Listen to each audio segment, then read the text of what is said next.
And so we've been doing in our church a series. Actually, we've been doing in our church from the beginning of the year a book from the Bible. And that one book is the Gospel of Mark.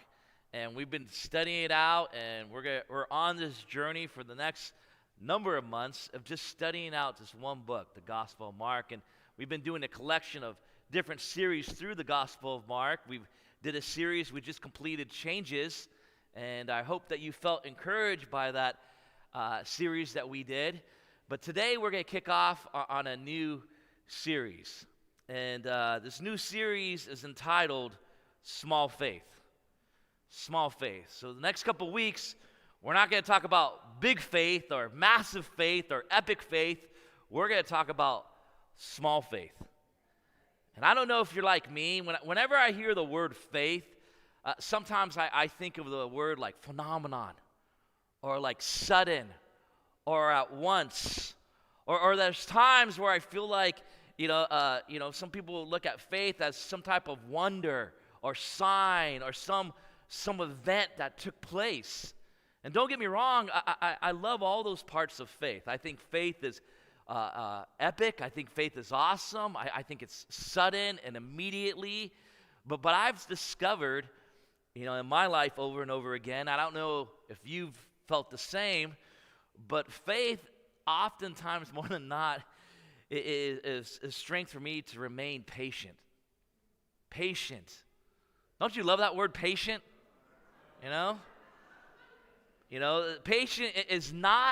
Patience is not the ability to wait. Because you're going to wait either way or another, right? But it's how you wait. And so that's why a person of faith can believe in God for the things that they haven't experienced yet or received yet. Or someone is not missing out on the joy. There's peace in their life. There's purpose in their life. They walk in strength because they're a person of faith. Faith, is strength. What I value, one of the things is in faith, is the small things in my life. Not the big, the small. It makes a difference. I got to tell you, it does. And today we're going to talk about small faith. Because many of the things that God does are on the heels of small things. A lot of times we want God to do something big, but we're not willing to do something small. And God can do a lot with something big, with something small. You believe that? And so today we're going to continue in Mark. We're going to be in chapter 4 of Mark, and we're going to look at 2 verses today. And we're going to look at the parable of the mustard seed. I don't know if you ever read it before, but we're going to pick up in verse 30. And this is Jesus, and he says this. He says, "What shall we say the kingdom of God is like? Or what parable shall we use to describe it?" So Jesus, he's talking to his disciples, and he's like, what kind of story, what kind of words can I help you when you think about faith, when you think about my kingdom? What kind of parable can I use to describe it? He says, it's like a mustard seed. My kingdom's like a mustard seed, which is the smallest of all the seeds on the earth. Yet when planted, it grows and becomes the largest of all the garden plants, with such big branches that the birds can perch in its shade. Jesus says, I want to teach you about my kingdom. Jesus came on this earth to establish his kingdom. And he's talking to his disciples. I want you to explain to you what my kingdom is like. I want to describe it to you. He says, my kingdom is established through faith like a mustard seed. You think about faith, and how faith operates. He says you start establishing his kingdom on earth through faith. When you have faith and you start to have that, you start to speak a different language. You have a different message about you. You have a different life about you. That you're walking a different path that others notice. And it begins when it takes faith. It takes faith. Wow, how big of faith? I mean, how big do your faith need to be, Anthony? Well, Jesus says your faith needs to be as big as the size of a mustard seed. We call that small faith. Small faith. And what is faith? You know, there's a lot of misconceptions about this word, faith. In Hebrews chapter 11, verse 1, it helps us to understand what faith is. The writers of Hebrews, a lot of us, we don't know who the writers of Hebrews is, but wow, what the writers use are so practical and so powerful, what the writer of Hebrews says. And this is what he says, what it says in Hebrews chapter 11, verse 1. It says Hebrews 1, verse 1, but it's actually 11, verse 1. It says, now faith is confidence of what we hope for, an assurance about what we do not see. If you ever study out the book of Hebrews, you would know that Hebrews is about the fulfillment of the shadow of the law, that Jesus is the embodiment of that. Jesus is the thing that everyone is waiting for. Hebrews is the fulfillment of God's prophecy and God's covenant, that Jesus has come down as a person, and it's about Jesus. And so one of the misconceptions we have about faith is we think faith is just a vibe. Sometimes we think faith is just, you just got to be positive, you know, just positive vibes, mind over matter, you know, you got to just have good vibes and just think positive, talk positive. And I'm here to let you know that's not really what faith is, you know. I'll just believe in in better things and just have good vibes. And there's nothing wrong with believing in better things and having good vibes, but that's not what faith is. See, it's not the size of your faith that determines the outcome of your faith. It's the object of your faith that does. For example, if I was to jump in the ocean with a life jacket on, it doesn't matter how much I believe in the life jacket. It really matters the object that is attached to me. It is strong enough to hold me. You hear what I'm saying? You know, faith, you got to make sure your faith is attached to Jesus. It has to be attached to the gospel. It's attached to Jesus. Because when all those external things come in our life, challenges, discouragement, loss, and so we don't go into a rabbit hole of despair, because we have something that we're attached to that's strong and great. It's not the quality of your faith, it's the object of your faith. If you're sliding down a mountain and you grab onto a branch, and that branch holds you and sustains you, is it really that you just have great faith? Or simply that you had faith enough to reach out, to reach out to something strong that's going to hold you and sustain you, that's going to carry your faith? In my life, I've been desperate enough. You ever had like some desperate faith? I've been desperate enough. There's only one thing and one thing only I'm holding on to, and that's Jesus. You know? It might not be a lot to some, but I got something, and I'm just clinging on. It might be small to others. To me, that's what I need to hold on to. It's a person. It's attached to. It's Jesus. It says now faith is the confidence of what we hope for. The assurance about what we do not see. It means that my confidence is the person of Jesus.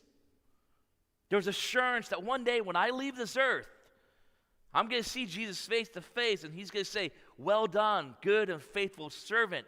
Not because of what I've done, but what he has done for me. It's got to be attached to Jesus, church. Mark chapter 4, God's kingdom is established through faith, through like a mustard seed. So this morning, I want to show you just a few things, 3 things, what small faith does. Is that all right? I'll show you 3 things. We're going to look at 3 things. The first thing that small faith does, small faith sees in the seed. It sees in the seed. We know that faith is about belief. You have to believe. But there's certain things that I believe that I don't feel. And a lot of times we feel like, man, it's about feelings. You just got to feel it, you know? Faith is a common factor of our day-to-day life, but it's not about feelings. It's not. In fact, I would say that the last couple years, I've seen some pretty amazing miracles that God has done in my life than the previous years before. But all those, the last couple years, my feelings have been all over the place. It's been crazy. God has been working in times of my life that there's times I don't feel Him working. I don't see Him working. I don't experience Him working. But there's a belief that He's working in all seasons. It's not about having goosebumps. And there's nothing wrong about feeling God. I'm not saying, but it's more than that. See, one of the things I've learned in my walk with God is that you got to be comfortable with invisible like faith. Just because you can't see something doesn't mean you can't believe in it.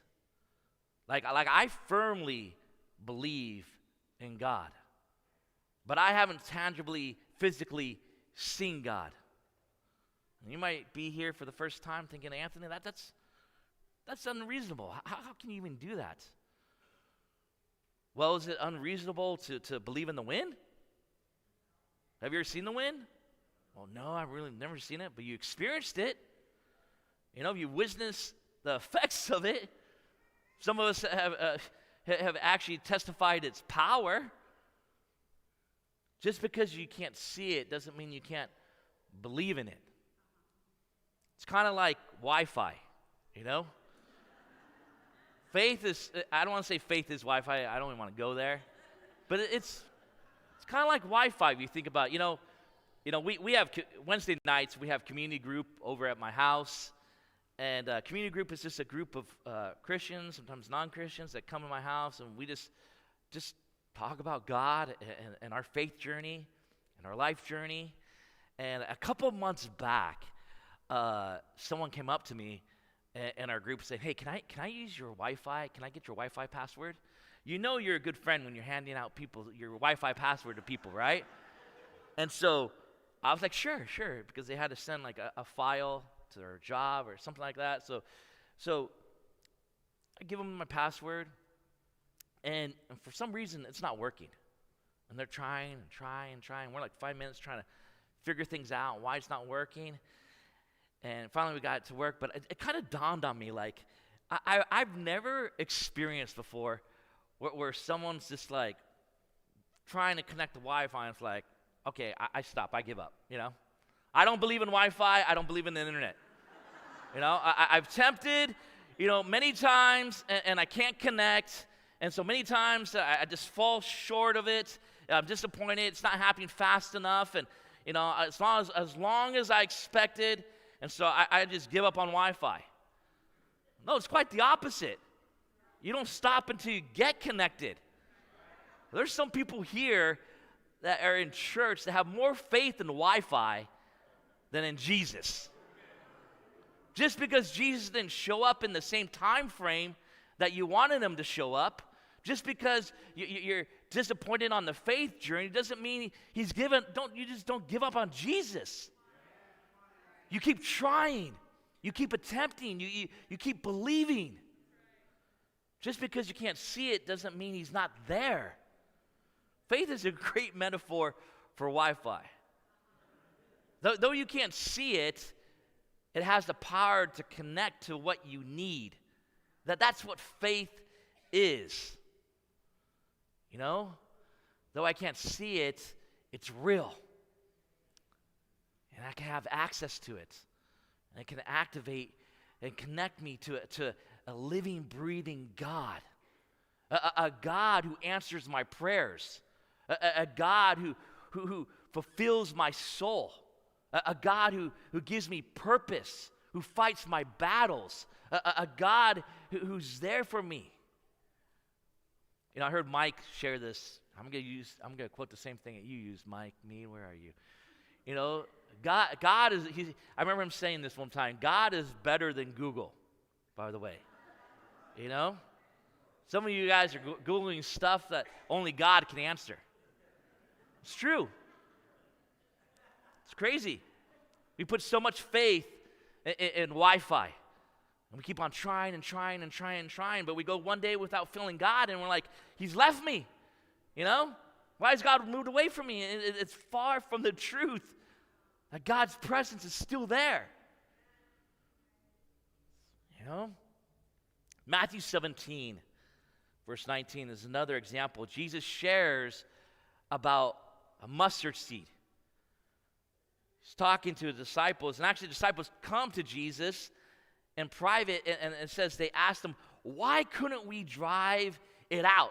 They're talking about a demon. They're trying to drive out these demons, and they couldn't drive them out. And they're like, why can't we do this? And Jesus looks back at them, and he says, because you have so little faith.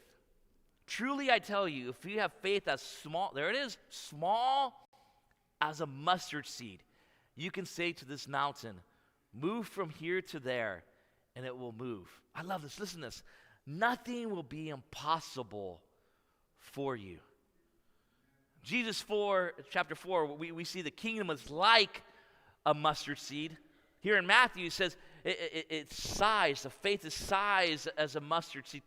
You can move mountains. So what were you trying to say, Anthony? I'm trying to help you understand. You know, a mustard seed. In ancient times, and even in our times today, it is one of the smallest seeds in the planet. In fact, it's about 1 to 2 millimeters in size. I mean, if I had a mustard seed in my hand right now, I should have brought one, you know. You probably couldn't even see it. It'd be very, especially those online, those in the back, it would be very hard for you to see it. It's practically invisible. And so what is Jesus trying to say? He's like, that's how I start things. That's how I do things. That's how I begin things. It comes in a size that appears to be invisible. And over here in Matthew 17, he's correcting the disciples because they want to do something great. They want to see a wonder. They want to see something powerful. They can't. And Jesus says, you have so little faith. He's not speaking that the size of their faith literally. He's trying to give them a comparison. Basically, he's saying that your faith, you basically have no faith. Because if you had faith that was even practically invisible like a mustard seed, it would be enough because it's attached to me. When you're attached to me, Jesus says, you can do the impossible. You can look at a mountain. You can do things. Faith sees in the seed. Faith has the ability to look at a mustard seed, which is practically invisible, and says there's something in it. I know I can't see what it is, but I believe it can grow.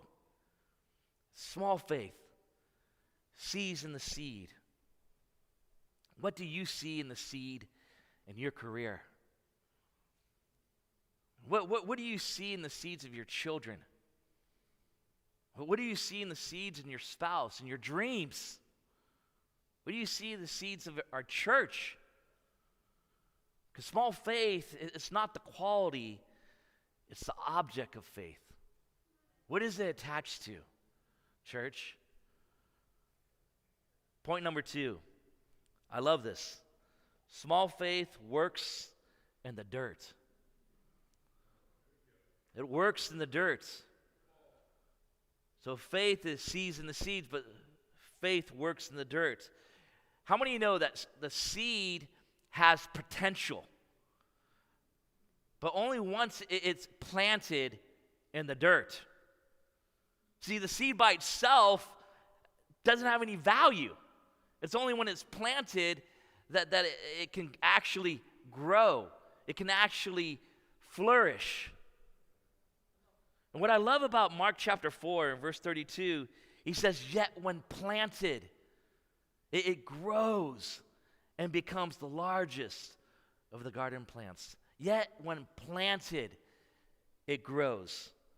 When you take something like a seed and you put it in the dirt, a mustard seed that seems seemingly insignificant, 1 millimeter in size, they say a mustard seed grows to about 30 feet tall and 30 feet wide.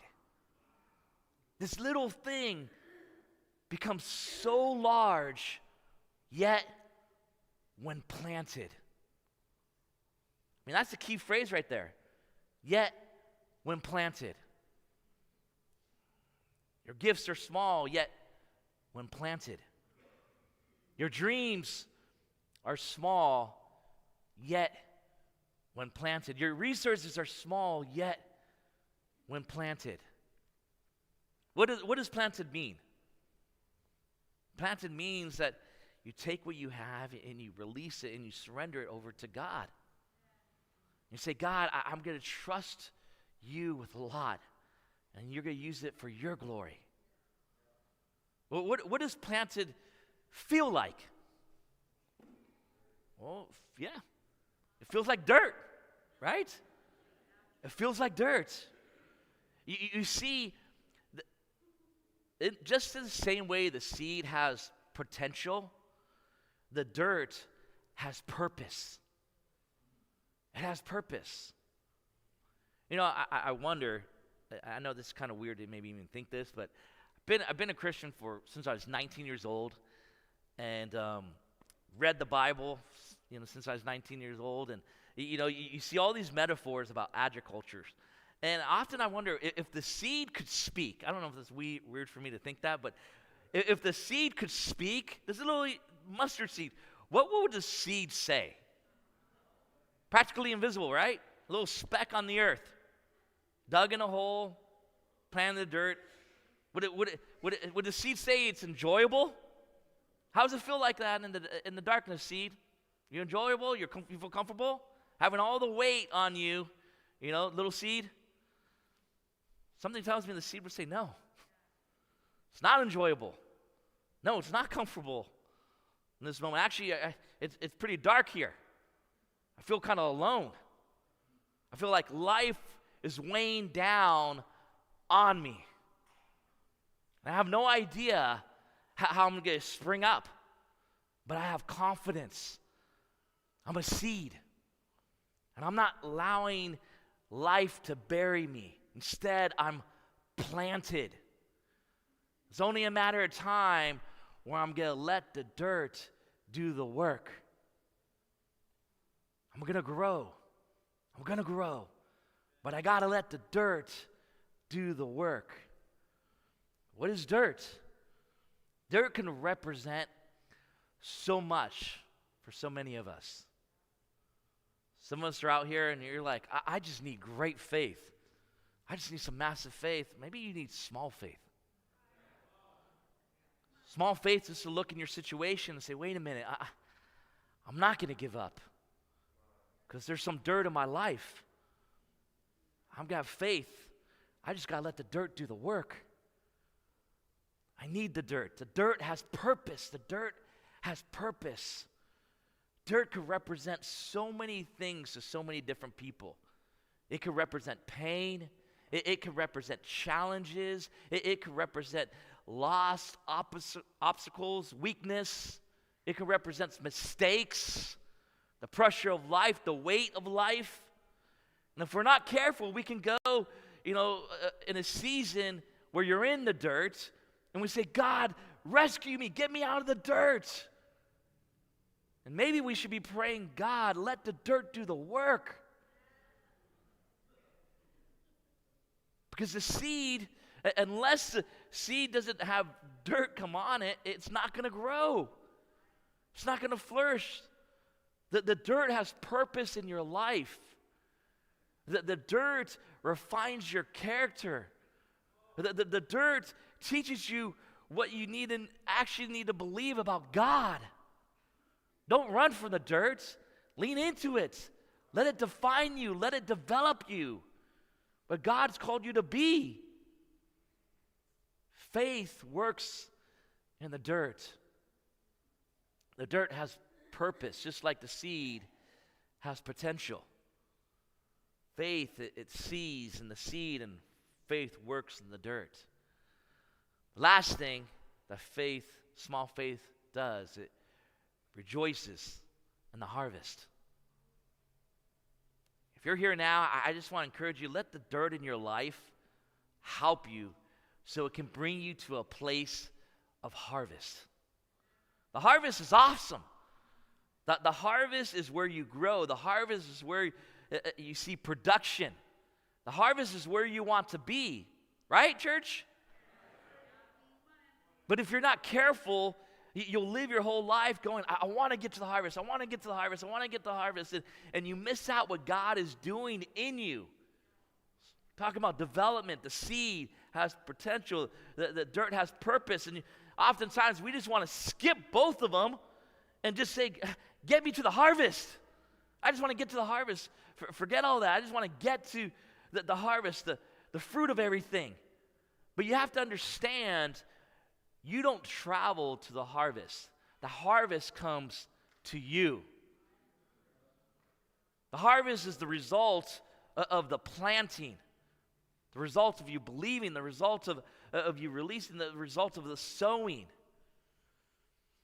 You know, I saw this quote this week that said, don't judge your day by your harvest. Measure it by your investment. You know what a good indicator of where your joy comes from?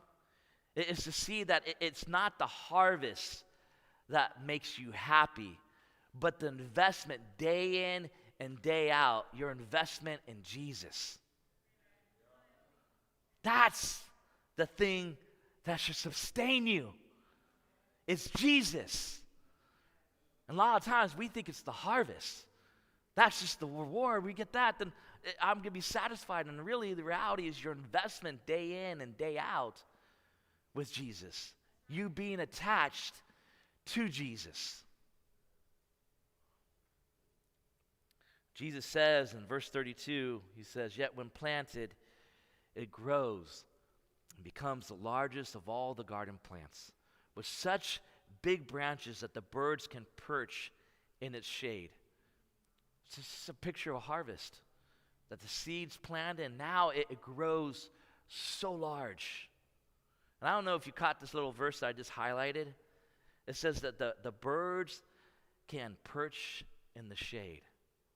It's kind of a little random extra kind of nugget that Jesus kind of threw in there in this passage. Just a little detail here. I believe that, once you believe and you've been planted, and God wants you to grow. He wants you to grow so large. But that he doesn't want you to grow large and in charge, for yourself, for your own benefit. God wants you to grow so large that random birds that didn't sow, random birds who didn't get down in the dirt with me, random birds who are looking for some shade in the sun. Because the way that I've lived my life and the way that I've trusted in you, God, that the blessings of my life would be a blessing to theirs. Through the scorching heat of their pain that they live in, they can find some shade. Doesn't matter where they've been, where they've come from, but they can find shade. They can come and get relief. Church, we got one message. That's the name of Jesus. And it's always about Jesus. We got to attach our life to His. our brokenness, our weakness, our joy, our smallness. It matters because Jesus is sturdy and strong, who's faithful. And so rejoice in the harvest, church. Rejoice. Our harvest is seeing people come to Jesus. Our harvest is seeing our kids come to Christ. Our harvest is seeing Jesus work in our lives. Our harvest is remaining faithful, church. I'll end it with this. I've come to the realization, as long as my faith sees the seed, and my faith is planted in the dirt, God will determine the harvest. He's just that good. Whatever way he sees it. And sometimes it's not the way that I want it to be. And it's the way he wants it to be. But he always just comes through. He just does. God, it will continue to work. So rejoice in the harvest that he's brought us. Amen? So right now we're gonna rejoice in the opportunity of taking communion. You think about harvest, Jesus even talking about this. He starts to talk about leading to the cross and what the cross means and the joy of that, the sacrifice for us. And I think, one of the things that we have to always lean into is just the gratitude of what the cross brings in our life. We're talking about small faith here. And I hope you got something out of what I'm talking about. Faith is attaching ourselves to Jesus. It's not the quality, it's the object. Faith is believing, even though it can be something so small, so practically invisible. But it's believing that I'm attached to this thing. It can move mountains. Faith is you got to let the dirt do the work. Sometimes it's challenging. Sometimes you don't want to be in the dirt. I wanted to share some stuff that's my life, but I know I don't have much time. Just the challenges my journey has, and our family has been through. It hasn't been easy. It's been tears and pain, but we had to let the dirt do the work. There was times we just had the smallest faith of just attaching to Jesus and clinging on to him. And that's all we had. But I tell you, it produced to harvest what God had planned that we couldn't even expect. Let God determine the harvest, church, not you. And so we get a moment this moment now to reflect on the cross and what Jesus has done. And I hope that we can lean in, not out of guilt or shame, but acceptance. Jesus has brought us to a harvest where we can have a relationship with God. And it's because of the cross he's done that we get to pray to God right now, to reflect, to ask for forgiveness, to lean into what God has done for our lives, to walk out of here fulfilled because of what the cross has brought. And so we're going to pray for the cross, and